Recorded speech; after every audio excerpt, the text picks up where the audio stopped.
இன்றைய தினசரி தேவ மன்னாவின் மூலம் பகுதி 4இல் காற்றை குறித்து வேதம் என்ன சொல்கிறது என்று பார்ப்போம். நான்காவதாக காற்று வீசும்போது நெருக்கத்திலும் போக்கிட இல்லாமல் இருந்த காற்று அடித்து செல்லப்பட்டு அவ்விடத்தில் புதிதும் புத்துணர்ச்சியுமான காற்று வருகிறது.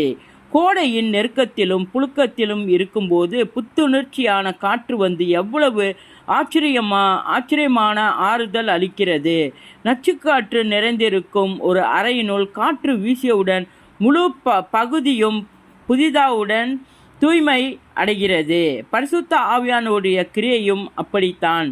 நாம் சோர்வு மனப்பான்மையுற்று ஜீவியத்தில் அங்கலாய்த்து கொண்டு பாவ சோதனையில் இருக்கும் வேளைகளில் பரிசுத்த ஆவியானவர் காற்றைப் போல் நம்முடைய இருதயங்களில் இறங்கி பரலோகத்தின் புதிய வல்லமையும் புதிய ஜீவனையும் அளிக்கிறார். பரிசுத்த ஆவி நம்முடைய ஆவிலே ஊற்றப்படுவதனால் நம்முடைய ஜீவியத்தை மகிழ்ச்சிகரமாக்குகிறார். நம்முடைய விசுவாசத்தை உற்சாகமூட்டுகிறார். இயேசுவின் நாமத்தில் இது பகுதி 4.